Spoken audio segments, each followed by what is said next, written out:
Ang aming international flight mula sa Europa ang kauna-unahang tinanggihang lumapag ng mga paliparan sa buong mundo. Sunod-sunod na pagtanggi mula sa Russia, China, at sa iba pang mga bansa ang aming natanggap. Sa sandaling iyon, nawalan kami ng lugar na mapupuntahan habang nasa himpapawid at bigla, isang tinig ang narinig namin mula sa radyo. Ito ang Clark International Airport. Handa na kami para sa inyo. Magsimula na po kayo sa paglapag. Ang mga salitang iyon ay hindi lamang simpleng pahintulot para lumapag. Sa gabing tinalikuran kami ng mundo, may isang taong nagpainit na ng runway.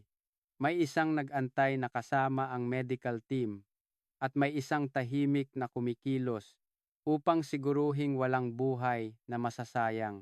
Nang gabing iyon, hindi kami lumapag sa isang eroplano lamang kundi sa pamantayan ng isang buong bansa. Ngayon, hayaan ninyong simulan ko ang kwento kung bakit muling tiningala ng mundo ang Pilipinas matapos ang gabing iyon.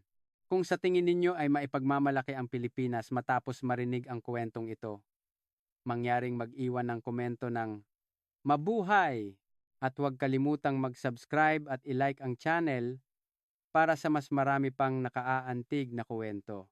Ang inyong suporta ang nagbibigay sa amin ng lakas upang patuloy na itala ang mga ganitong salaysay. Ang pangalan ko ay Ina.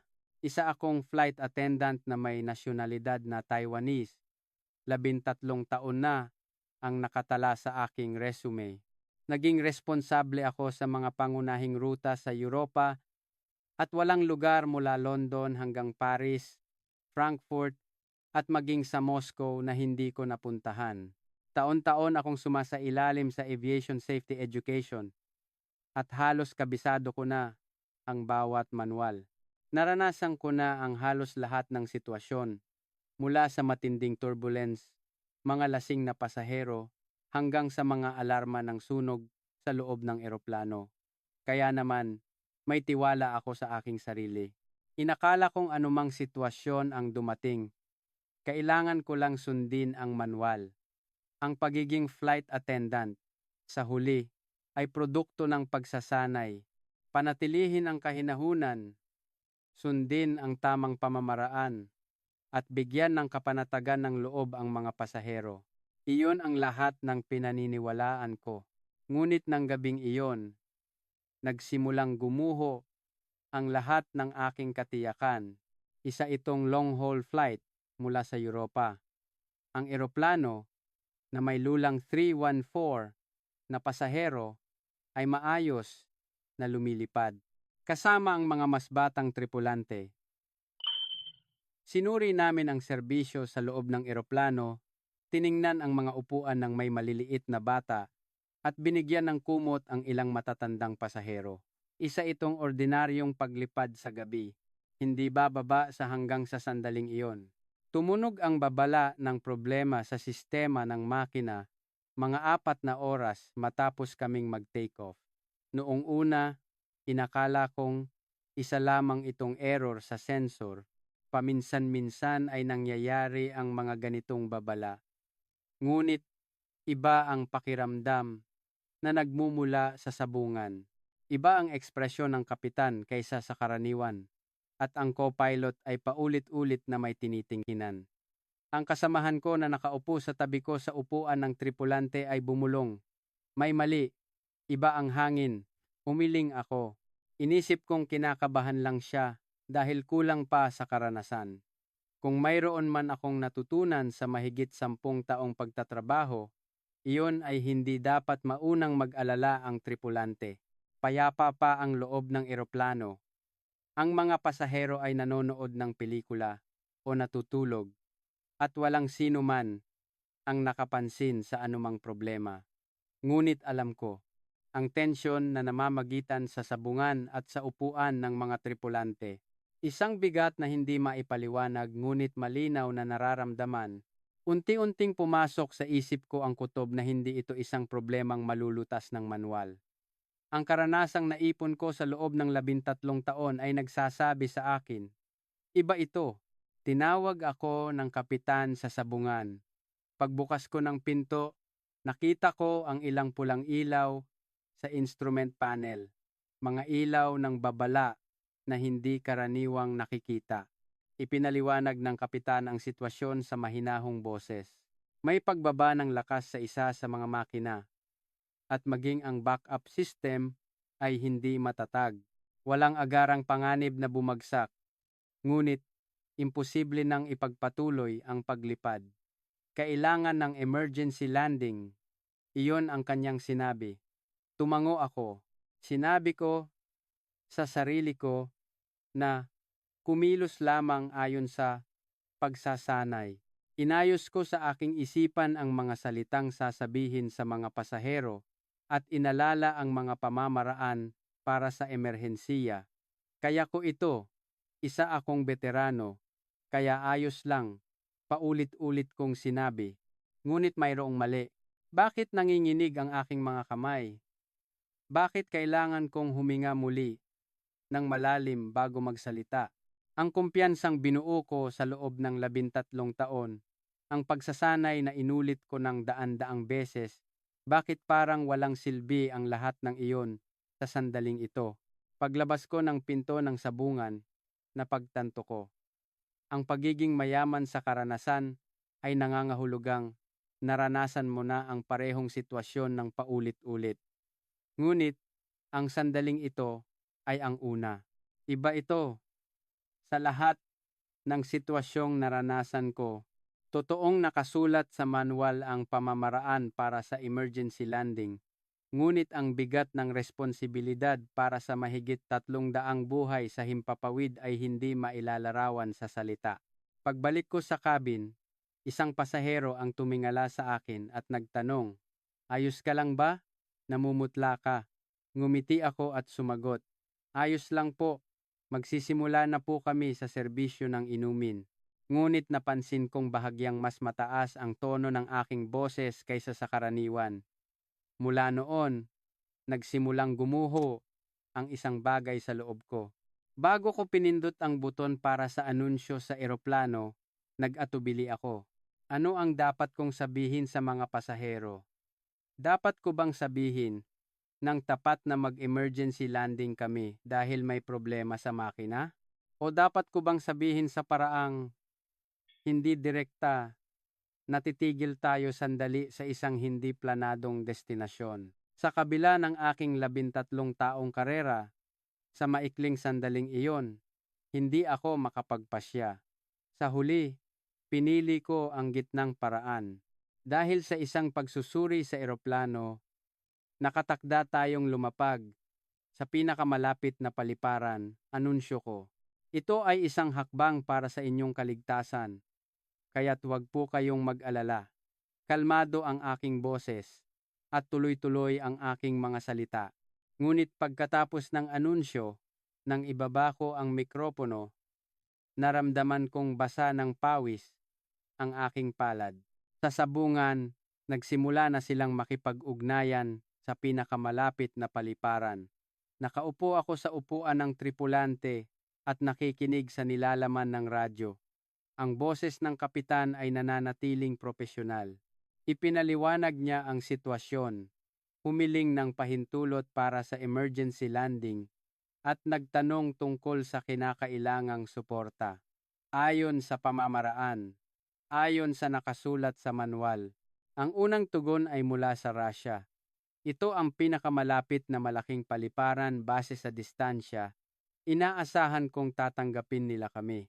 Dahil sa ilalim ng internasyonal na kasunduan sa abyasyon, obligadong magbigay ng sukdulang kooperasyon sa mga emergency. Naghahanda na akong bumuntong hininga sa ginhawa, ngunit iba ang naging sagot. Sa kasalukuyan, limitado ang paggamit ng runway dahil sa masamang panahon. Mahirap tanggapin ang karagdagang emergency flights. Magalang ang boses. May bahid ng paghingi ng paumanhin. Ngunit iyon lang. Ang dahilan ng masamang panahon, ang paliwanag na hindi maganda ang kondisyon ng runway at ang pagtanggi. Walang anumang mungkahi para sa alternatibo. Tumingin ako sa labas ng bintana, maaliwalas ang panahon. Isang gabing walang ulap. Siyempre, naiintindihan kong maaaring iba ang panahon sa panig ng Russia. Ngunit sa sandaling iyon, isang kakatuwang tanong ang pumasok sa isip ko. Dahil nga ba talaga sa panahon? O ayaw lang talaga nila kaming tanggapin? Agad na sinimulan ng kapitan ang pangalawang pakikipag-ugnayan. Sa pagkakataong ito, sa China.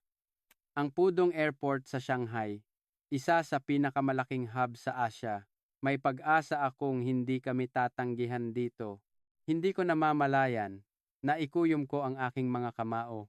Hindi posible ang pagtanggap ng emergency landing sa gabi. Kinakailangan ng security procedures at paunang pag-aproba. Sa pagkakataong ito, maging ang boses ay tuyo, walang pakialam at minimal ang paliwanag. Ang boses na naglilista ng mga patakaran tulad ng security procedures at paunang pag-ipruba ay parang isang automated na tugon. Ang katotohanan kami ay nasa himpapawid na may problema sa makina. Ang realidad na may mahigit 300 katao ang nakasakay ay tila walang anumang bahid sa boses na iyon. Muling ipinaliwanag ng kapitan ang pagkaapurahan ng sitwasyon. Ngunit pareho pa rin ang sagot. Imposible ayon sa pamamaraan. Humanap na lang kayo ng ibang paliparan. Nang maputol ang linya ng radyo, ramdam ko ang katahimikan sa loob ng sabungan. Isang mabigat na katahimikan. Noon ko lang napagtanto. Ang pangalang international flight, ang pangakong aviation treaty, ang salitang emergency situation, ay mas mahina pala kaysa sa inaakala ko. Sa harap ng mga regulasyon, ang buhay ay isa lamang numero. Ang numerong 314 na tao, ang teknikal na problemang pagbaba ng lakas ng makina, ang variable na natitirang gasolina. Kami ay isang kaso na dapat lutasin, hindi mga taong dapat iligtas. Ang ikatlong pagsubok ay sa Timog Silangang Asya, Bangkok, Singapore, Kuala Lumpur. Sunod-sunod na nakipag-ugnayan ang kapitan. Ngunit, magkakatulad ang resulta. Ang isang lugar ay nagsabing sumasailalim sila sa facility inspection, ang isa naman ay kulang sa tauhan, at ang isa pa ay tuwirang tumanggi dahil sa mga isyu sa kaligtasan. Paumanhin po. Hindi posible ang paglapag. Sa tuwing nauulit ang mga salitang iyon, isang kakatuwang pakiramdam ang bumabalot sa akin. Ang salitang paumanhin ay hindi man lang tunog na nagsisisi. Ang salitang hindi matatanggap ay napakadaling lumabas sa kanilang mga bibig, tulad ng pagtanggi sa isang customer sa isang restaurant dahil puno na o sa isang hotel dahil walang reservation. Ganoon kadali at natural nila kaming tinanggihan. Sa loob ng eroplano, wala pa ring nakakapansin. Ang mga pasahero ay payapa pa rin. May isang natutulog na nakakumot at may isang nakikinig ng musika gamit ang earphones. Isang bata na dumaan sa pasilyo ang ngumiti sa akin. Ngumiti rin ako pabalik, ngunit naramdaman kong naninigas ang mga kalamnan sa aking mukha. Lumapit ang isang mas batang tripulante at bumulong. Ayos lang po ba? Napagdesisyonan na po ba kung saang paliparan tayo lalapag? Tumango ako. Malapit nang mapagdesisyonan. Huwag kang mag-alala, sagot ko. Ngunit hindi ko alam kung gaano hungkag ang tunog ng aking boses. Dahil nagsasalita ako ng mga salitang kahit ako mismo ay hindi pinaniniwalaan. Ang co-pilot na sumuri sa fuel gauge ay tahimik na nagsabi, mga 1 oras at kalahati na lang ang natitira. Ang mga salitang iyon ay nangangahulugang 1 oras at kalahati na lang ang natitirang oras namin. Kung hindi kami makalapag saan man sa loob ng panahong iyon, wala na kaming ibang pagpipilian. Tumingin ako sa kadiliman sa labas ng bintana, ang walang katapusang karagatan, ang kalangitan sa gabi, kung saan wala kang makita, at napagtanto ko, wala nang anumang nagpoprotekta sa amin ngayon. Ang proteksyon ng international flight ay isang ilusyon lamang. Ang aviation treaty ay isang pangako lamang sa papel. Walang lugar sa malawak na mundong ito na handang akuin ang responsibilidad para sa 314 na buhay. Ang malamig na boses mula sa kabilang linya ng radyo ay umalingaw-ngaw sa aking tainga. Paumanhin po, hindi posible ang paglapag.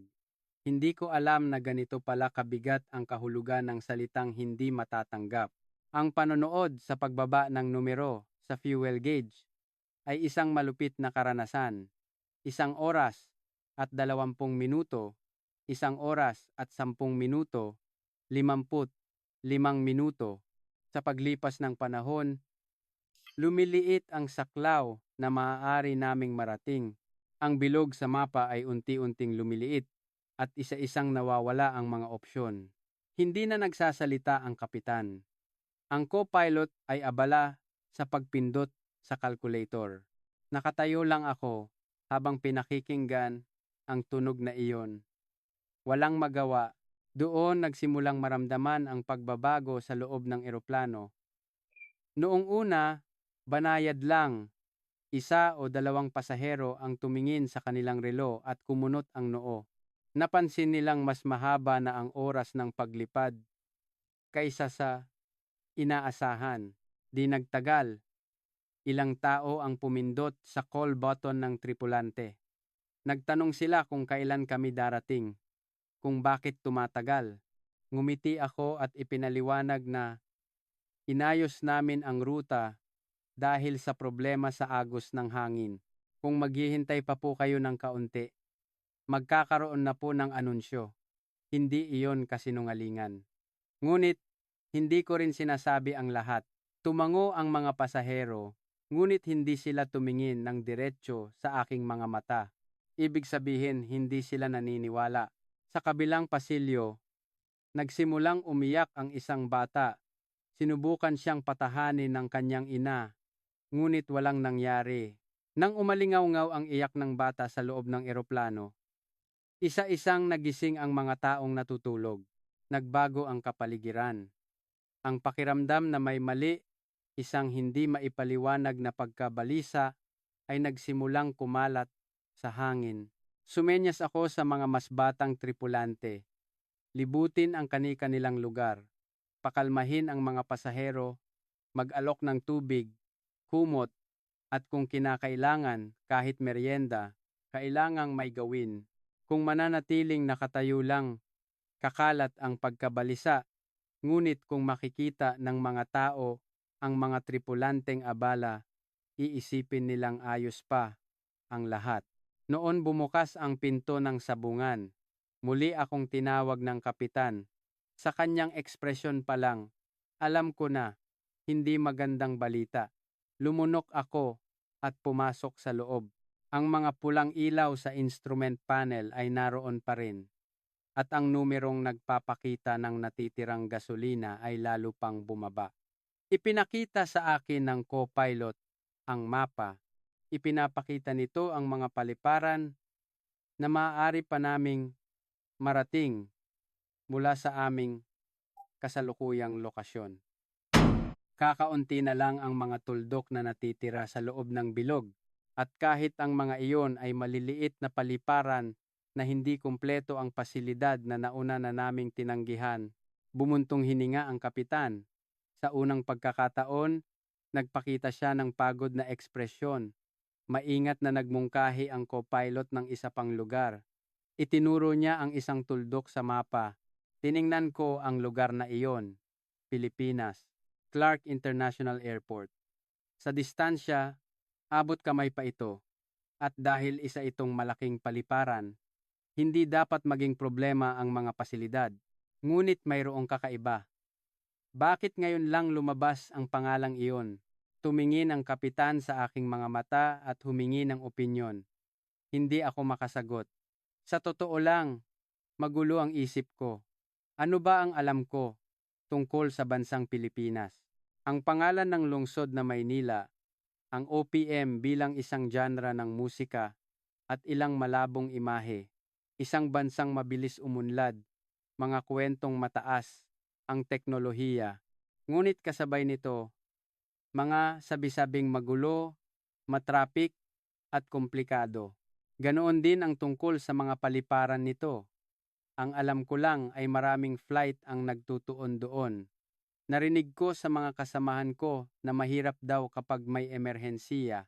Masyadong maraming tao, mabagal ang proseso, at hindi maayos ang komunikasyon. May nagsabi pa ngang hindi matatag ang sistema lalo na sa gabi. May basehan ba ang mga impormasyong iyon? Hindi. Karamihan ay sabi-sabi lang. Hindi ko direktang naranasan at hindi rin kumpirmadong katotohanan. Ngunit iyon ang nakatanim sa aking isipan. Ang Pilipinas ay ang huling opsyon. Isang lugar na iisipin lang kapag talagang wala ng ibang pagpipilian. Ganoon lang ang tingin ko rito. Ngunit ngayon, talagang wala na kaming ibang pagpipilian. Tumanggi na ang Russia. Tumanggi na rin ang China. Isinara na rin ng mga paliparan sa Timog Silangang Asya ang kanilang mga pinto. Ang natitira na lang sa loob ng bilog sa mapa ay ang Pilipinas. Sa distansya at oras, ito na ang huli. Subukan po nating humiling, sabi ko. Nagulat ako na mas kalmado ang boses ko kaysa sa inaasahan. Tumango ang kapitan at kinuha ang radyo. Narinig ko ang tunog ng pag-ayos ng frequency at pagkatapos, katahimikan. Isang maikli, ngunit napakatagal na katahimikan. Sinimulan ng kapitan ang pakikipag-ugnayan sa control tower ng Clark. Problema sa makina, pangangailangan para sa emergency landing. 314 na pasahero, 40 minuto na lang ang natitirang gasolina. Kalmado ang kanyang boses, ngunit may bahid ng pagkaapurahan. Ramdam na ito na talaga ang huling hiling. Tinitigan ko ang radyo at naikuyom ang aking kamao. Sana tanggapin nila kami, dasal ko sa aking sarili. Sana hindi sila tumanggi ng malamig tulad ng ibang mga bansa. Sana hindi nila kami talikuran dahil sa mga regulasyon, pamamaraan o seguridad na may 314 na taong nasa himpapawid ngayon na kailangan namin ng lugar na lalapagan. Iyon lang ang tanging hiling ko, buong puso. May ingay na narinig mula sa radyo at pagkatapos, isang boses ng lalaki ang lumabas, isang malinaw at mahinahong boses. Sitwasyon na kumpirma, ipadala po ang kasalukuyang posisyon at altitude. Napigil ko ang aking hininga. Hindi ito pagtanggi. Walang paghingi ng paumanhin. Walang pagtanggi. Walang anumang negatibong salita. Sa halip, humihingi sila ng impormasyon. Ibig sabihin, pinoproseso na nila ang pamamaraan. Mabilis na ipinadala ng co-pilot ang data, ilang segundo ng katahimikan ang lumipas. Ang puso ko ay parang sasabog. Sumilip ang isang mas batang tripulante sa sabungan mula sa siwang ng pinto, ngunit sumenyas ako sa kanya na umatras. Walang sino man ang dapat makaistorbo ngayon. Muling tumunog ang radyo. Kasabay ng pagpapakilala bilang Clark Airport, narinig ang tugon na, "Tinatanggap namin kayo." Nang matapos ang salitang iyon, nagbago ang hangin sa loob ng sabungan.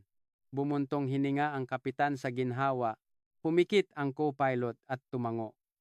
Ako naman ay nanatiling nakatayo, nakatitig sa radyo. Tinatanggap kami, tatanggapin nila kami. Bakit napakadali? Ang ibang mga lugar ay nagbigay ng napakaraming dahilan, panahon, seguridad, pamamaraan, pasilidad. Inilatag nila ang lahat ng posibleng dahilan para tumanggi. Ngunit dito, iba. Kinumpirma ang sitwasyon, tinanggap ang impormasyon, at sinabing, tinatanggap kami. Nagpatuloy pa ang komunikasyon sa radyo. Itatalaga ang runway 15. Ipapadala ang approach path, ihahanda ang medical at maintenance teams. Bago pa matapos ang isang salita, sumusunod na agad ang susunod na instruksyon. Mabilis at tumpak. Bago pa kami humiling ng anuman, alam na nila kung ano ang kailangan at inihahanda na ito. Tulala akong nakatayo. Nagpasalamat ang kapitan. ngunit ang boses sa kabilang linya ay kalmado pa rin. Tila ba ito ay isang bagay na dapat lang gawin, hindi isang espesyal na pabor, kundi pagtupad lamang sa kanilang tungkulin. Nang maputol ang linya, isang kakatuwang damdamin ang bumalot sa akin. Ginhawa ba ito? Pasasalamat? O hiya? Bakit ko inisip ang Pilipinas bilang huling opsyon lamang? Bakit ko tinanggap ang malabong mga prejudice bilang katotohanan? Bakit ko basta na lang inakala na hindi kami tatanggapin ng bansang ito? Sinabi sa akin ng kapitan na i-anunsyo na sa mga pasahero. Tumango ako. Lumabas ako sa pinto ng sabungan at tiningnan ang mga mukha ng mga mas batang tripulante na nakatayo sa pasilyo. Isang ekspresyon na may halong pagkabalisa at pag-asa. Maikli kong sinabi, lalapag tayo sa Clark. Isang tao ang nagtanong muli. Sa Clark po? Sa Pilipinas? Oo, sagot ko. At pinindot ko ang buton para sa anunsyo sa eroplano. Dahil sa pagsusuri sa eroplano, nakatakda tayong lumapag sa Clark International Airport, anunsyo ko. Tinatayang darating tayo sa loob ng 30 minuto. Huwag po kayong mag-alala. Pagkatapos ng anunsyo, nagkaroon ng bulungan sa loob ng eroplano. Pilipinas, Clark, dahil isa itong lugar na hindi nila inaasahan. Ang ilan ay nakahinga ng maluwag, ang ilan ay nagtataka, ngunit karamihan ay tinanggap na lang ito. Isang ekspresyon na nagsasabing, kahit saan na lang, basta makalapag. Tumingin ako sa labas ng bintana. Sa gitna ng kadiliman, nagsimulang makita ang bahagyang liwanag, ang hugis ng baybayin, ang mga ilaw ng lungsod. Papalapit na ang Pilipinas. At sa ibabaw ng aking mga pagkiling, isang tunog ang umalingaw-ngaw ang boses na nagsabing, tinatanggap namin kayo at nagsimulang may magbago sa loob ko. Ang senyales para sa pagbabago ng ruta ay dumating agad matapos naming matanggap ang tugon mula sa Clark Airport. Inilagay ng co-pilot ang mga bagong coordinate. Dahan-dahang nagsimulang magbago ng direksyon ang eroplano.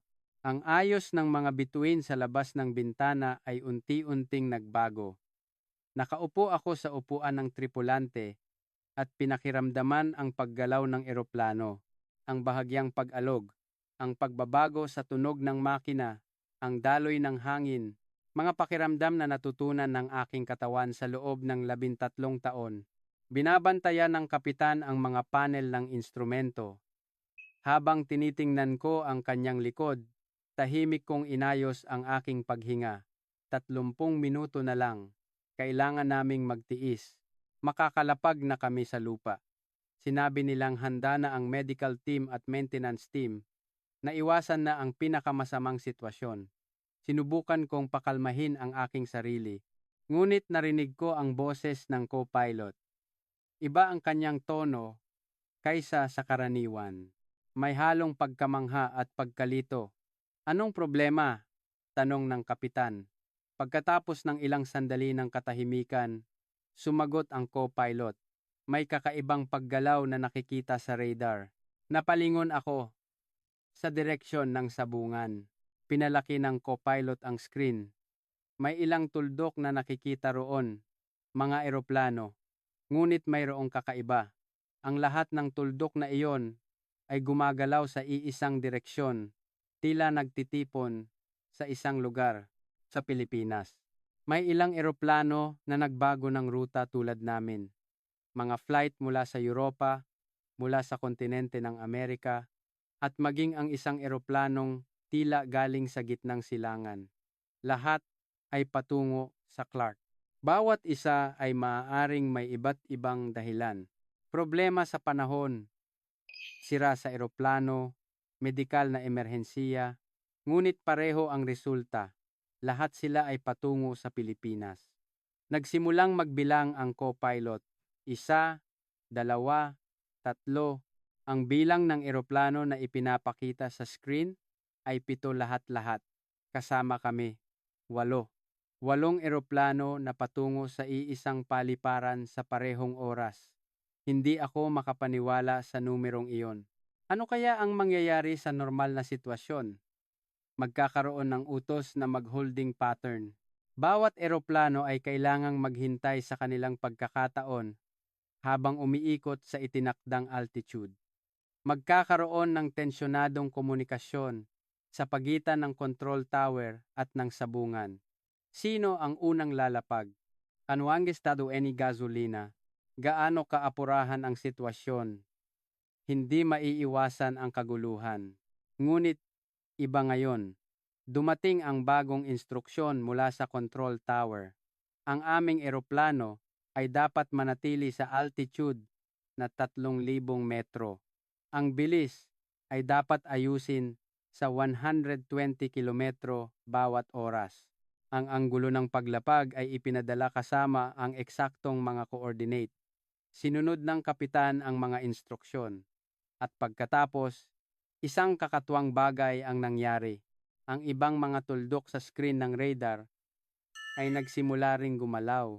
May isang eroplano na tumaas ang altitude, may isa namang bumaba. Ang bilis ng bawat isa ay inayos din, ngunit hindi ito basta-basta. Tumpak ito. Tila bawat isa ay kinakalkula. Bumulong ang co-pilot. Ano itong nakikita ko? Paanong posible ito? Pareho kami ng iniisip. 8 eroplano ang sabay-sabay na patungo sa iisang paliparan. Ngunit walang banggaan, walang utos na maghintay, walang kaguluhan. Sa halip, ang lahat ay naayos. Ang boses mula sa control tower ay nananatiling kalmado.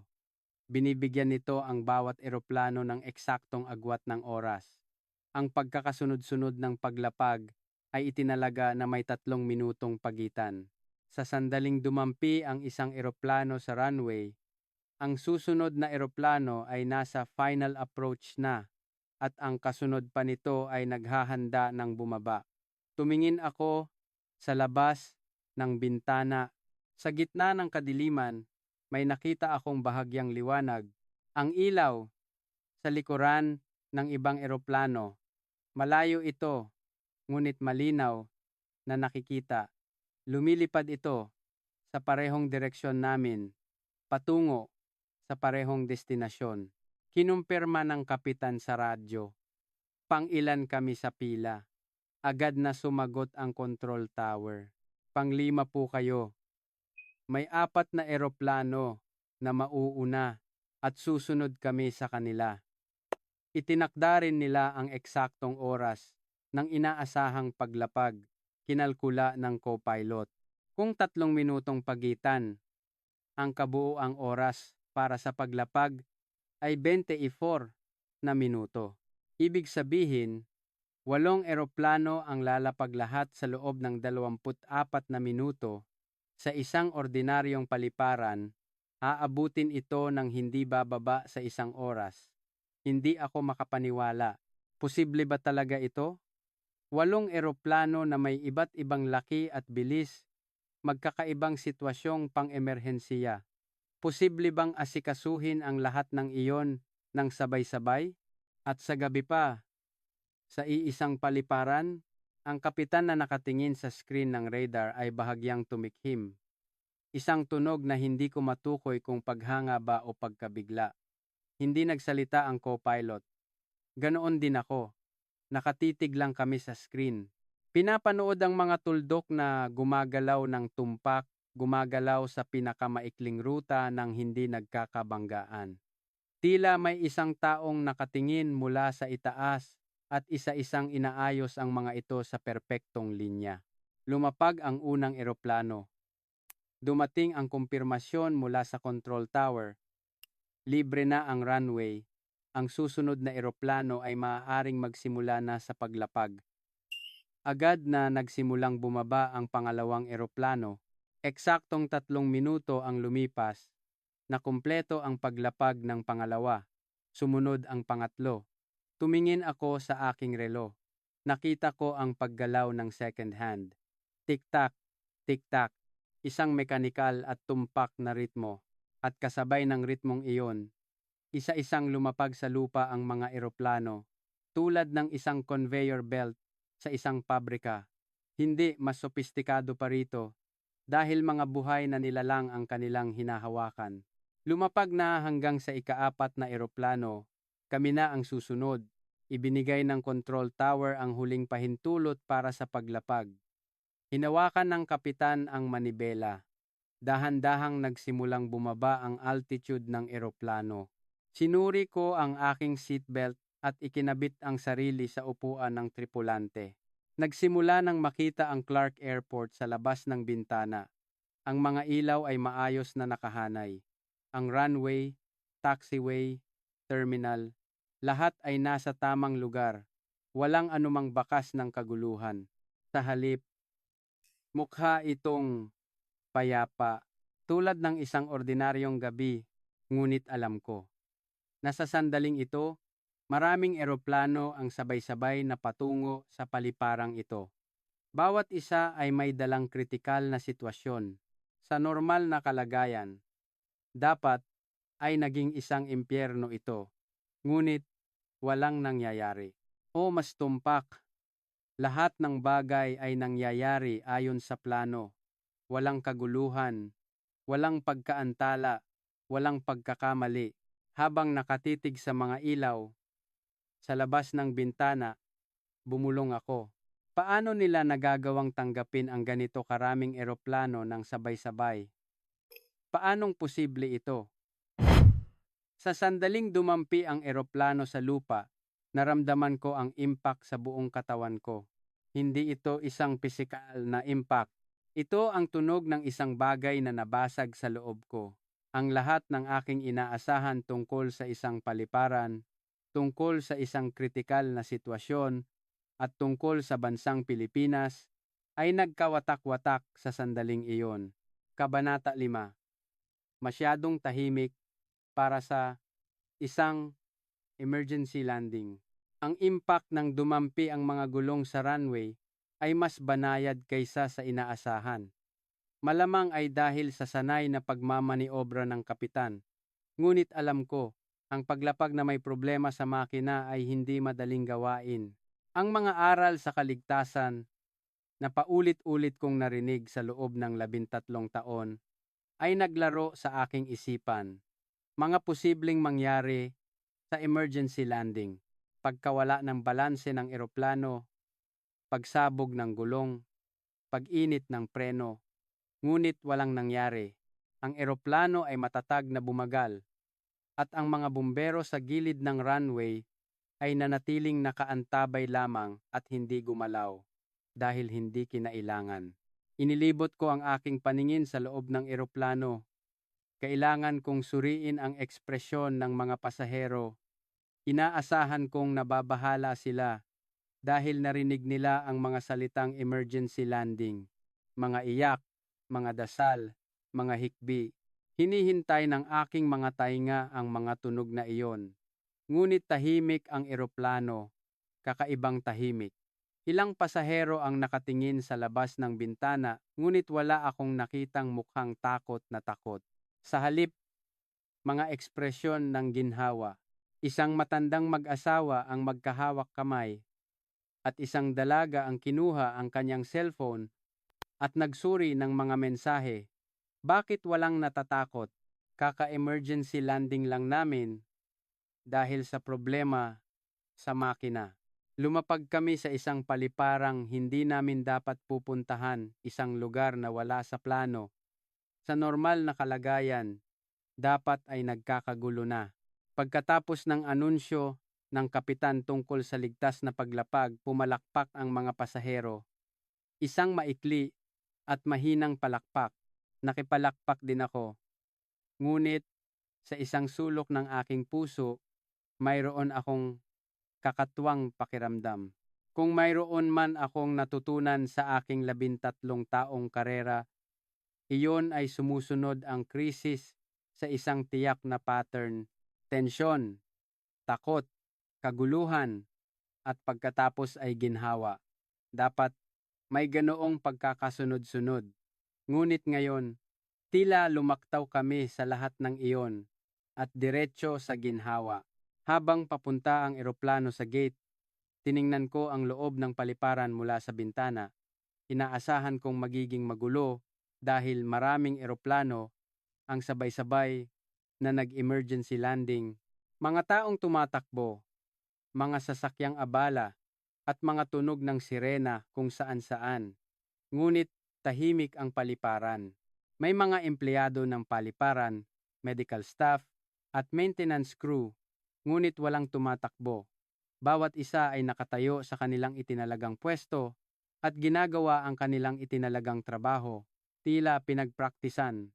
Pagdating sa gate, isang empleyado ng paliparan ang kumatok sa pinto, isang Pilipinong lalaki. Malinaw siyang nagsalita sa Ingles. Nais kong kumpirmahin ang listahan ng mga pasahero, sabi niya. Mayroon po bang nangangailangan ng tulong? Mabilis akong sumagot. 12 matatanda, 8 maliliit na bata, at isang gumagamit ng wheelchair. Habang nagtatype ang empleyado sa kanyang tablet, sinabi niya, handa na po ang lahat. Nakaantabay na raw ang mga wheelchair at nakapuesto na rin ang mga staff para sa mga matatanda. Naghanda rin daw sila ng mga merienda at laruan para sa mga bata. Paano nila nalaman? Ilang minuto pa lang ang nakalipas mula nang kami ay dumating. Tila alam na nila ang lahat bago pa kami dumating. Bumukas ang pinto. Nakita ko ang kabilang dulo ng aerobridge. Mga taong nakatayo sa eksaktong posisyon. Ang medical team sa kaliwa, ang ground staff sa gitna, ang mga wheelchair sa kanan. Lahat ay nasa tamang lugar.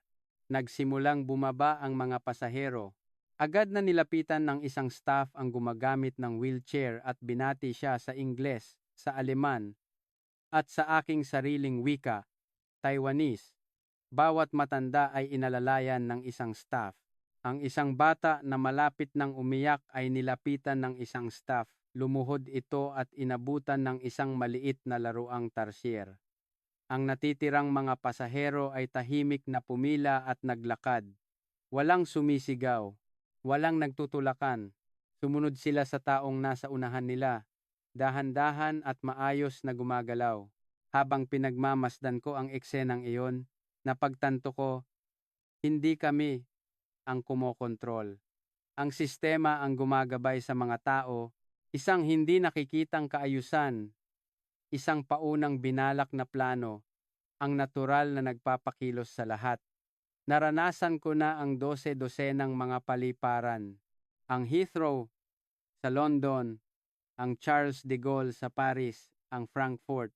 Lahat sila ay magkakatulad. Malaki, komplikado, at kung minsan ay magulo. Naliligaw ang mga tao, huli ang mga anunsyo, at hindi mahuhulaan ang oras ng paghihintay. Ngunit dito, iba, lahat ay nangyayari sa tamang oras. Ang mga taong kailangan ay nasa tamang lugar at ang mga bagay na kailangan ay ibinibigay sa tamang sandali. Pagpasok ko sa loob ng paliparan, natigilan ako. Isang malawak na hall ang bumungad sa akin. Mataas ang kisame at malambot ang ilaw. May mga tao, ngunit hindi masikip. At higit sa lahat, tahimik. Ang formula ng isang kritikal na sitwasyon ay hindi gumagana dito. Kung saan dapat may kaguluhan, mayroong kaayusan. Kung saan dapat may takot, mayroong kapayapaan. Noon ko lang lubusang naunawaan. Hindi lang isang simpleng paliparan ang aming nilapagan. Ito ay isang kumpletong sistema, isang higanteng makina na sumisipsip ng krisis, nag-aayos ng kaguluhan at gumagabay sa mga tao patungo sa kaligtasan. Hindi, mas pino pa kaysa sa isang makina. Narinig ko ang tunog ng isang bagay na gumuho sa loob ko. Ang lahat ng aking pag-unawa sa isang paliparan. Ang karanasang binuo ko sa loob ng 13 taon. Sa isang iglap, ito ay muling binago. Mga 30 minuto matapos kaming lumapag, Nagkaroon ng komosyon sa likurang bahagi ng eroplano. Tumakbo ako sa pasilyo. Isang lalaking pasahero ang nakahandusay sa kanyang upuan. Maputla ang kanyang mukha at hirap siyang huminga. Ang babae sa katabing upuan ay nagsabi sa nag-aalalang boses, bigla na lang daw siyang hindi makahinga. Isang atake. Ang takot na pinigilan niya sa buong paglipad ay sumabog pagkalapag. Hindi ito isang pambihirang pangyayari. Sa loob ng 13 taon, maraming beses ko nang nakita ang mga katulad na sitwasyon. Mga taong nagre-react ang katawan pagkatapos ng krisis, mga taong bumibigay sa sandaling mawala ang tensyon. Nagmamadali akong kumuha ng oxygen mask. Huminga po kayo ng dahan-dahan. Ayos lang po. Ligtas na kayo. Paulit-ulit kong sinabi. Ngunit patuloy na humihingal ang lalaki. Nanginginig ang kanyang mga kamay at wala sa focus ang kanyang mga mata. Nag-aalalang nakatingin ang mga pasahero sa paligid. Inisip kong ito na ang tunay na problema. Matagumpay ang emergency landing, ngunit ang kasunod na pag-aasikaso ang problema. Kung may pasyenteng nangangailangan ng agarang tulong, kailangang tumawag ng ambulansya, maghanap ng ospital, lutasin ang problema sa wika, at gumawa ng mga papeles. Karaniwan, haabutin ito ng hindi bababa sa 1 oras. At sa panahong iyon, kailangang maghintay ng pasyente. Ngunit bumukas ang pinto. Hindi ito empleyado ng paliparan, medical staff. 2 taong nakaputi ang pumasok na may dalang stretcher. Nagtaka ako. Dahil wala pa akong hinihiling na anuman. Agad na lumapit ang medical staff sa lalaki. Walang salita. Hindi sila humingi ng paliwanag sa sitwasyon. Tiningnan lang nila ang pasyente. Kinuha ang kanyang pulso, sinuri ang kanyang mga mata, at pinagmasdan ang kanyang paghinga. Sanay na sanay ang kanilang pagkilos. Isang tao ang tumingin sa akin. Nagtanong sa Ingles, kailan nagsimula ang atake? Alam mo ba kung mayroon siyang dati ng karamdaman? Mabilis akong sumagot. Ngayon lang po nagsimula. Hindi ko po alam kung may dati siyang karamdaman. Tumango ang medical staff at may sinabi sa kanilang radyo sa Filipino. Hindi ko naintindihan, ngunit alam kong nagbibigay sila ng instruksyon. Agad na lumitaw ang isa pang staff. Dala ang listahan ng mga pasahero at impormasyong medikal. Mabilis na tiningnan ng medical staff ang file at muling sinuri ang pasyente. Handa na para ilipat. Inilagay nila ang pasyente sa stretcher, ikinabit ang oxygen, at isinara ang safety belt. Lahat ay nangyari sa loob ng wala pang 1 minuto. Tulala akong nakatayo. Pwede bang ganito kabilis? Sinabi ng medical staff, dadalhin na namin siya sa ospital. May kasama po ba siya? Itinaas ko ang aking kamay. Ako po ang sasama. Responsibilidad ko po bilang tripulante. Tumango ang medical staff na tila naiintindihan. Habang dumadaan kami sa mga pasilyo ng paliparan, pinagmasdan ko ang paligid. Inaasahan kong magiging magalo. Ang mga pasahero mula sa ibang emergency landing, mga taong papunta sa ospital, kaguluhan, at pagmamadali. Ngunit maluwag ang pasilyo o mas tumpak, nakaayos, may nakalaang daan para sa amin, nakaantabay na ang ambulansya, bukas ang pinto at umaandar ang makina. Sa upuan ng driver, nakaupo ang isang paramedic nang makita kami. Agad siyang lumapit sa likuran at kinuha ang stretcher, sanay na kilos. Tila paulit-ulit na itong ginawa. Sa loob ng sasakyan, may isa pang medical staff, isang nurse. Sinusuri niya ang vital signs ng pasyente habang may isinusulat sa isang form. Umupo ako sa katabing upuan at pinanood siya. Lahat ay napakatahimik. Walang sumisigaw, walang nagmamadali, ngunit lahat ay mabilis na umuusad. Umalis ang ambulansya. Hindi ito gumamit ng sirena, gabi na, at maluwag ang daan. Maayos ang takbo ng sasakyan. Tumingin ako sa labas ng bintana. Isang expressway. Ang mga ilaw sa poste ay dumaan sa regular na pagitan. Nagtanong sa akin ang nurse, "Galing ka ba sa Taiwan? Isa ka bang flight attendant?" "Opo," sagot ko. Ngumiti ang nurse at sinabi, "Nagulat ka siguro, pero magiging ayos din ang lahat." Tumango ako, ngunit iba ang nasa isip ko. Totoong nagulat ako, ngunit iba ang dahilan. Nagulat ako hindi dahil sa kaguluhan, kundi dahil sa kawalan nito. Dumating kami sa ospital. Nakita ko ang pasukan ng emergency room. Automatikong bumukas ang pinto at lumabas ang mga medical staff mula sa loob.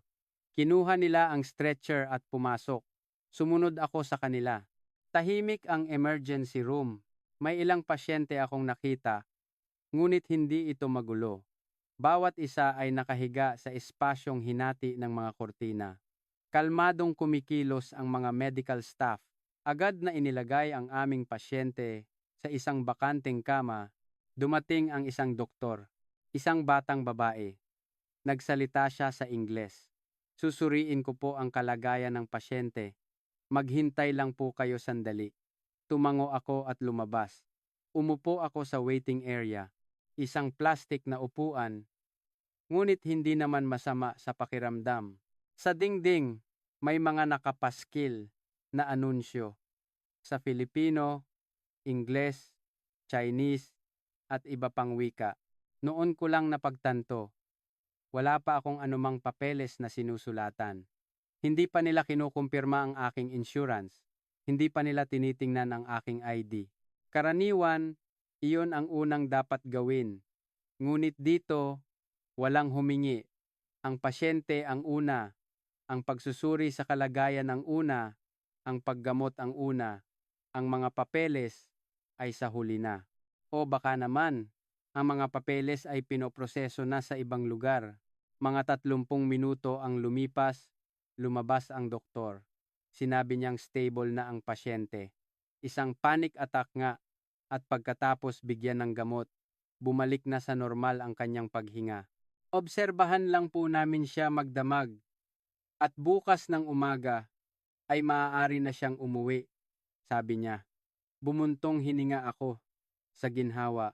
Idinagdag ng doktor, "Marami ring tripulante ang dumating ngayong gabi. May mga katulad na sintomas, isang matinding reaksyon sa stress. Ngunit huwag po kayong mag-alala. Lahat sila ay papunta na sa paggaling."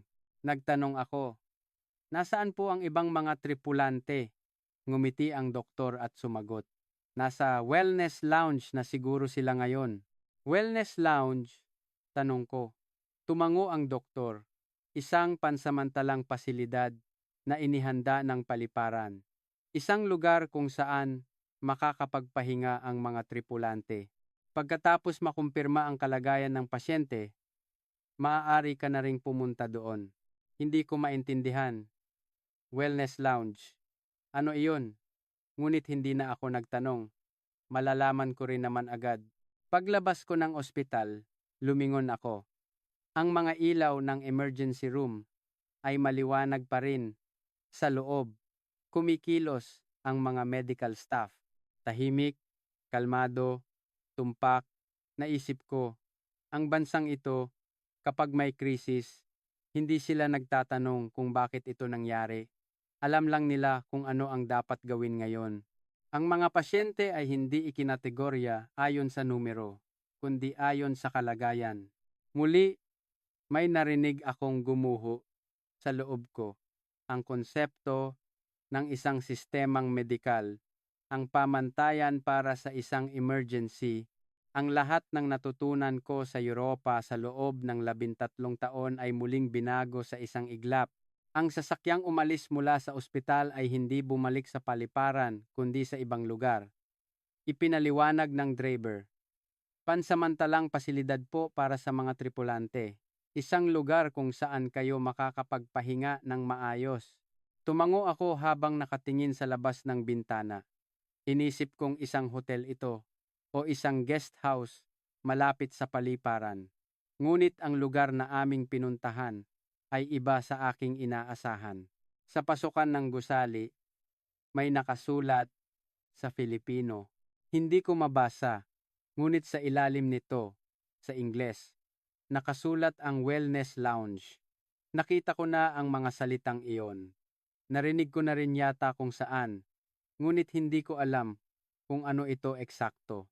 Pagpasok ko, naramdaman ko ang mainit na hangin. Inutusan kaming magtanggal ng sapatos. Nag-atubili ako. Magtanggal ng sapatos? Dito? Ngunit ang mga kasamahan kong naunang pumasok ay nagtanggal na ng kanilang mga sapatos. Sumunod na rin ako. Inilagay ko ang aking bagahe sa isang locker at tumanggap ng simpleng damit, isang maluwag na pang-itaas at pang-ibaba na gawa sa koton. Hindi ito uniforme, komportableng damit. Sinabihan akong magbihis.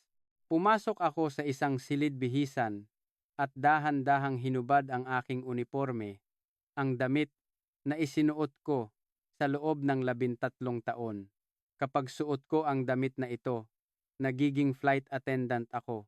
Nagkakaroon ako ng responsibilidad, nananatili ang tensyon, at kailangan laging nakangiti.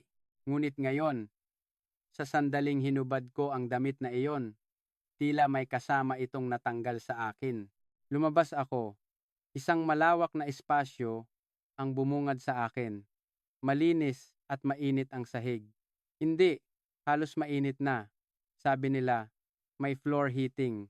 Isang paraan na wala sa Europa. Ang mga kasamahan ko ay nakahiga na, walang nagsasalita.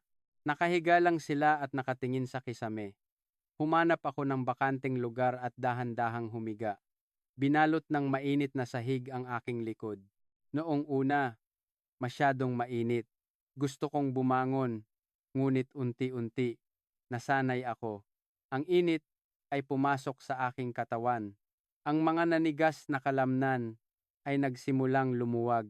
Ang aking mga balikat, baywang, binti, lahat ng bahagi na nanigas dahil sa matagal na tensyon ay dahan-dahang nag-relax. Lumapit ang isang staff. Inabutan ako ng tubig at sinabing uminom ng dahan-dahan. Mainit na salabat, isang lasa na hindi pamilyar, ngunit hindi masama. Sa halip, dumaan ito sa aking lalamunan at pinainit ang aking katawan. Tumingin ako sa paligid.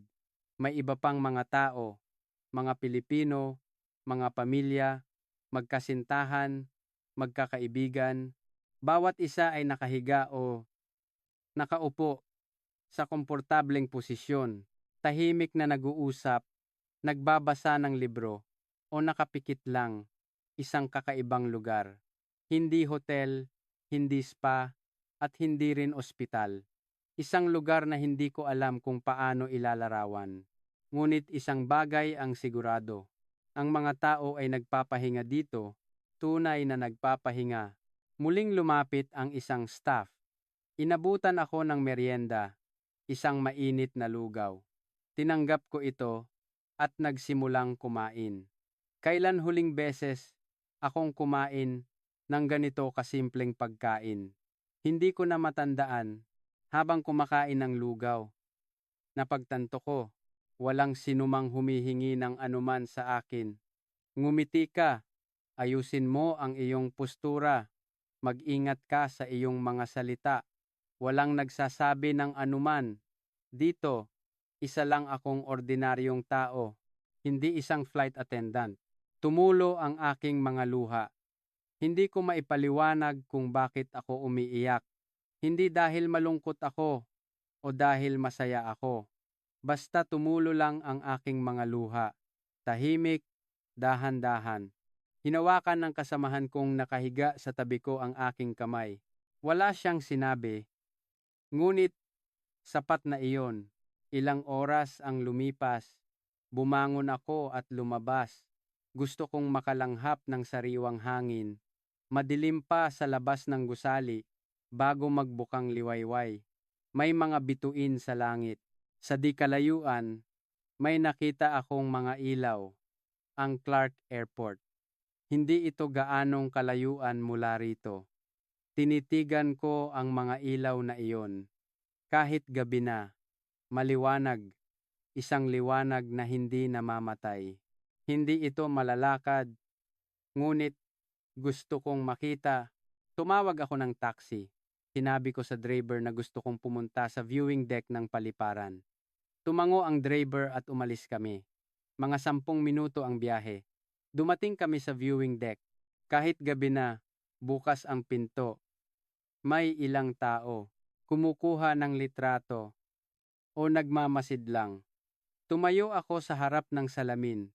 Tanaw ko ang buong Clark Airport, ang runway, ang terminal, ang mga makina. Kahit gabi na, hindi tumitigil ang operasyon. May mga eroplanong nag-take off, lumalapag, at gumagalaw. May mga sasakyang gumagalaw. Kinakarga ang mga kargamento, dinadala ang mga bagahe. Nakita ko rin ang mga cleaning vehicle. Dahan-dahang gumagalaw sa kahabaan ng runway. Nililinis nila ito sa gabi para bukas ng umaga. Habang pinagmamasdan ko ang eksenang iyon, naisip ko, hindi natutulog ang paliparang ito. Hindi lang ito gumagana sa araw, kundi 24 oras sa parehong antas. Hindi dahil gabi ay bumababa ang kalidad. Hindi dahil kakaunti ang tao ay lumuluwag ang sistema. Naalala ko ang nangyari ilang oras na ang nakalipas. 8 eroplano ang sabay-sabay na patungo sa paliparang ito. Gabi noon. 1 oras na dapat ay magulo. Ngunit lahat ay naproseso ng tumpak. Walang banggaan, walang pagkaantala, walang pagkakamali. Ngayon ko lang nalaman na hindi iyon isang pagkakataon. Ang paliparang ito ay hindi itinuring ang krisis bilang isang espesyal na pangyayari. Tinanggap nila ito bilang isang trabahong dapat gawin dahil handa sila. Palagi, isang bagay sa aking isipan ang tuluyang gumuho. Ang prejudice laban sa mga paliparan sa Asya. Ang sabi-sabing mahina sa mga emergency. Ang mga salitang hindi matatag, ang sistema sa gabi. Lahat ay kasinungalingan. Hindi ako ang naniwala sa kasinungalingan. Idinikit ko ang aking noo sa salamin. Malamig ang salamin, ngunit mainit ang aking puso. Isang damdaming may halong hiya at paghanga. Bakit hindi ko naisip na ganitong klase ng bansa ang Pilipinas? Bakit ko ito itinuring bilang huling opsyon lamang? Kinuha ko ang aking cellphone. Kumuha ako ng litrato. Ang Clark Airport sa gabi. Ang hindi namamatay na ilaw. Ang walang tigil na operasyon. Kanino ko ipapakita ang litratong ito? Sa aking mga kasamahan? Sa aking pamilya? O sa aking sarili sa nakaraan? Umalis ako sa viewing deck. Malamig ang hangin ng bukang liwayway, ngunit sariwa. Unti-unting nagliliwanag ang langit. Malapit nang mag-umaga. Magsisimula ang isang bagong araw. Magbabago rin ako. Simula ngayong gabi. Magbabago ang aking pagtingin sa mga paliparan. Magbabago ang aking pamantayan sa paghusga sa isang bansa. At higit sa lahat, mas magiging maingat ako sa aking mga sariling pagkiling. Nang makabalik ako sa aking bansa pagkatapos ng 3 araw, hinilingan ako ng headquarters ng airline na gumawa ng isang ulat. Ang mga detalye ng emergency landing, mga hakbang para sa kaligtasan ng mga pasahero at ang proseso ng pag-aasikaso pagkatapos, isang standard na format. Isang dokumentong maraming beses ko nang ginawa sa loob ng 13 taon. Ngunit iba ngayon. Umupo ako sa harap ng aking desk at habang nakatitig sa blankong screen, hindi gumagalaw ang aking mga daliri. Saan ako magsisimula? Ang sira sa makina, ang estado ng gasolina, ang nilalaman ng emergency communication. Hindi iyon ang mahalaga. Isinara ko ang dokumento. Nagbukas ako ng bago at nagsimulang magsulat mula sa simula. hindi ang manual, kundi ang karanasan. Hindi ang mga numero, kundi ang damdamin. Hindi ang mga pamamaraan, kundi ang mga natutunan. Hindi itinuturing ng Pilipinas ang krisis bilang isang espesyal na pangyayari. Iyon ang aking unang pangungusap. Huminto ako sandali matapos isulat ito. Tama ba ang ekspresyon? Hindi ba masyadong subjective? Ngunit hindi ko ito binura. Isinulat ko ulit. Dahil ito ang tama. Ang ulat ay naging mas mahaba kaysa sa inaasahan. Ang sistema ng control tower ng Clark Airport, ang sabay-sabay na pag-aasikaso, ang mabilis na pagtugon ng medical staff, ang wellness lounge, isang hindi pamilyar na espasyo, ang paliparan na hindi tumitigil kahit hating gabi. Isinulat ko ang lahat. Sinubukan kong isulat ito ng objective. Ngunit hindi maiwasang may kasamang paghanga. Nang isulat ko ang huling talata, nanginginig ang aking mga kamay. Handa na sila. Ang krisis ay hindi isang exception, kundi isang variable. At ang variable ay nakalkula na. Hindi ito problema ng pasilidad. Higit pa ito sa dimensyon ng sistema. Ito ay kultura. Ipinasa ko ang ulat. Pagkalipas ng 2 araw, tinawag ako ng aking superior. Pagpasok ko sa opisina, nakapatong ang ulat sa kanyang mesa. Tumingin siya sa akin sandali at nagtanong, "Ito ba talaga ang lahat ng iyong naranasan?" Tumango ako. Sinabi kong hindi ko pa nga naisulat lahat. May mga bahagi pang hindi maipaliwanag sa salita. Bumuntong hininga ang aking superior. "Sige, tatanggapin ko ang ulat. Ngunit huwag mong masyadong palakihin ang kwento sa ibang mga tripulante," sabi niya. Hindi ko maintindihan. Palakihin? Bakit pagpapalaki ang pagsasabi ng aking nakita, ngunit wala akong sinabi? Kahit magsalita pa ako, hindi rin naman sila maniniwala. Hindi maiintindihan ng mga taong hindi direktang nakaranas. Sa Shoshishi, nakita ko ang aking mga kasamahan. Lahat sila ay may parehong tanong. Kumusta ang Pilipinas? Nakakatakot ba? Nahirapan ka ba? Sumagot ako, hindi nakakatakot. Sa halip, iyon ang pinakaligtas na naramdaman ko. Nagtataka ang mukha ng aking mga kasamahan. Isang tao ang nagtanong, "Talaga? Paliparan sa Asya iyon, di ba?" Sa tanong na iyon, nakita ko ang aking sarili sa nakaraan. Ang sarili kong nagkakamali sa pag-aakalang ang sabi-sabi ay katotohanan, ang nagpapalit ng tsismis sa karanasan. Tahimik akong nagsalita. Hindi dahil sa Asya ito, kundi dahil ito ang Pilipinas. Kailangan ninyong pumunta doon para maintindihan, hindi maipaliwanag sa salita. May ilang tumango, ngunit ang ilan ay may pagdududa pa rin sa kanilang mukha. Ayos lang. Isang araw, malalaman din nila. Lumabas ang susunod na schedule ng flight, papuntang London, isang pamilyar na ruta. Sa briefing, sinabi ko sa mga mas batang tripulante, kung magkaroon man ng emergency, huwag kayong mataranta. Mas marami tayong pagpipilian kaysa sa inaakala ninyo. Isang trainee ang nagtanong, "Anong mga pagpipilian po?" Sumagot ako, "Ang Clark, ang Pilipinas. Kung magkaproblema sa himpapawid ng Asya, huwag kayong mag-atubiling. Isaalang-alang ang Clark. Handa sila roon." Nagnotes ang mga trainee. Habang pinagmamasdan ko sila, naisip ko, ganito unti-unting nagbabago ang mga bagay. Isa-isang tao, isang karanasan. Isang linggo ang lumipas. Nagkaroon ng internal meeting sa airline.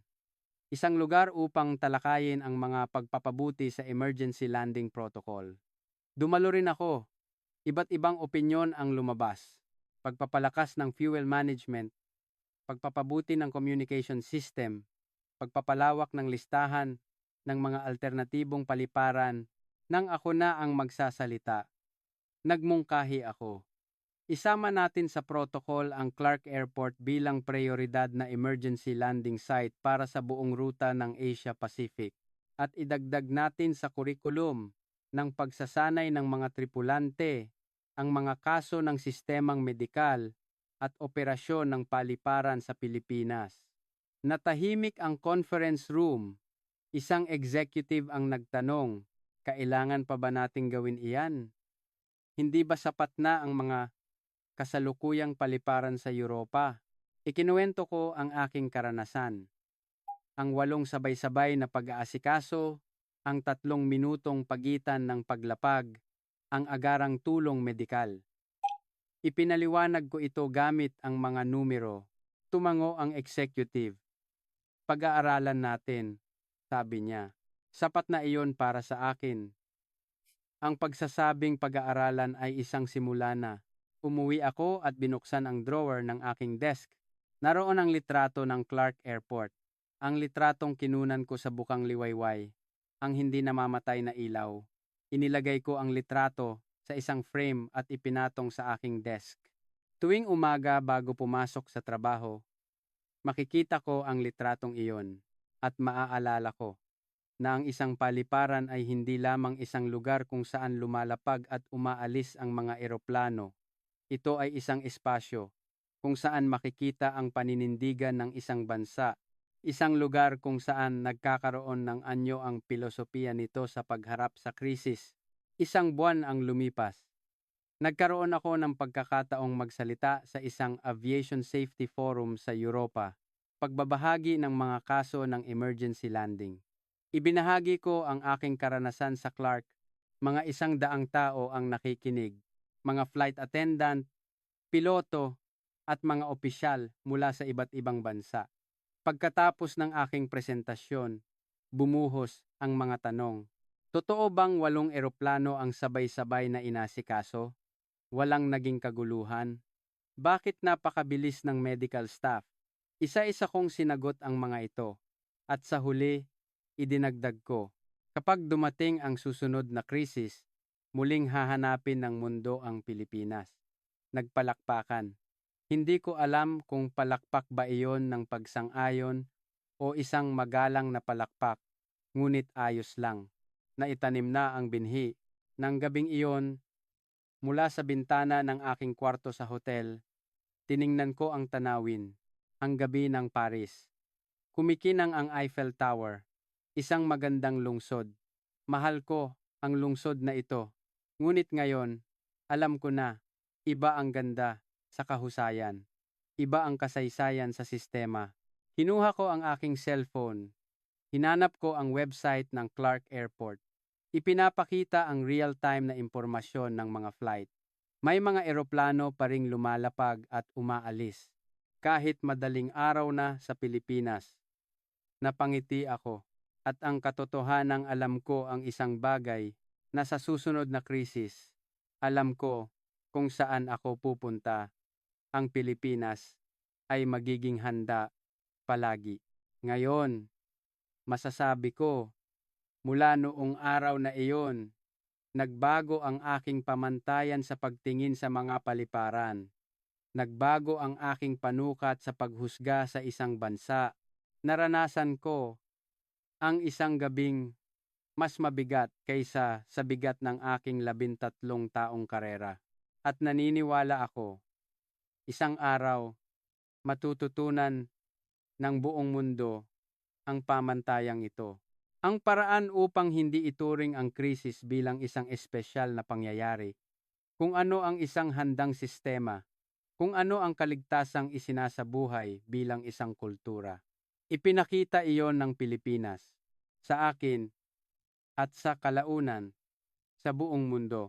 Mga kaibigan, hanggang dito na lang ang ating kuwento para sa araw na ito sa pamamagitan ng salaysay ni Ina, isang Taiwanese flight attendant na saksihan natin ang isa pang mukha ng Pilipinas na hindi pa natin alam.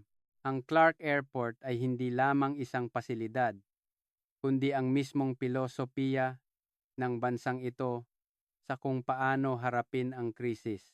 Kung sa tingin ninyo ay nakatulong ang video na ito Mangyaring suportahan kami sa pamamagitan ng pagpindot sa like button at huwag kalimutang mag-subscribe at i-activate ang notification bell. Ang inyong interes ang nagiging lakas namin upang lumikha ng mas magagandang kwento. Abangan ang susunod na salaysay. Patuloy naming ibabahagi ang tunay na mukha ng Pilipinas na ikinagulat ng mundo. Nang araw na iyon, hindi kami lumapag sa isang paliparan lamang. Lumapag kami sa pamantayan na ipinapakita ng isang buong bansa. Isang gabing nagpamulat sa akin kung gaano karupok ang aking mga paniniwala na binuo sa loob ng 13 taon ng karanasan.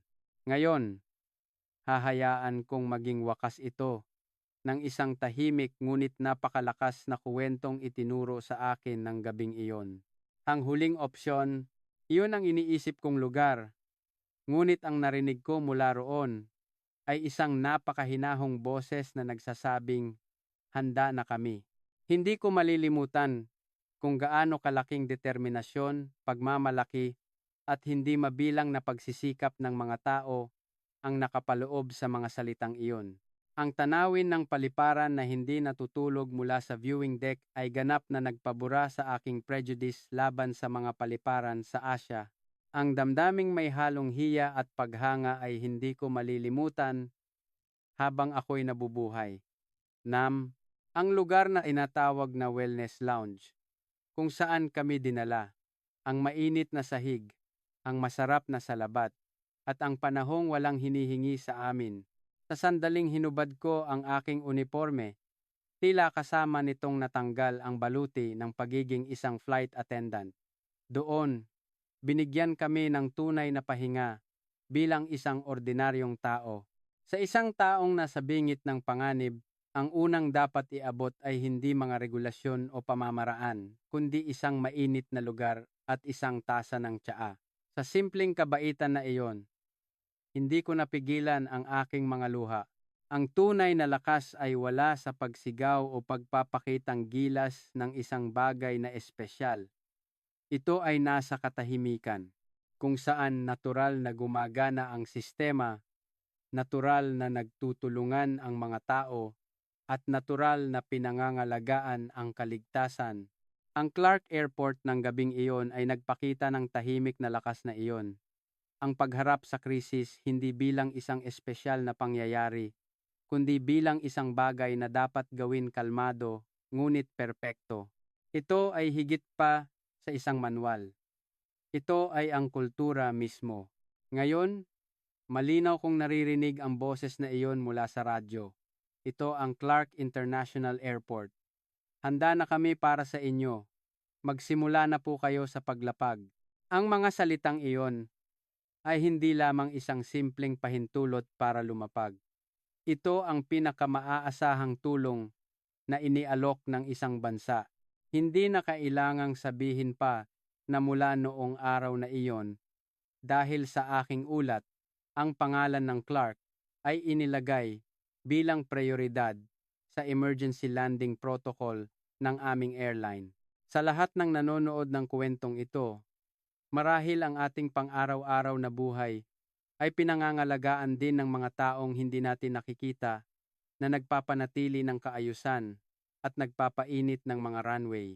Hindi kaya natin napapalampas ang isang bagay na mahalaga dahil sa mababaw na impormasyon o dating mga paniniwala.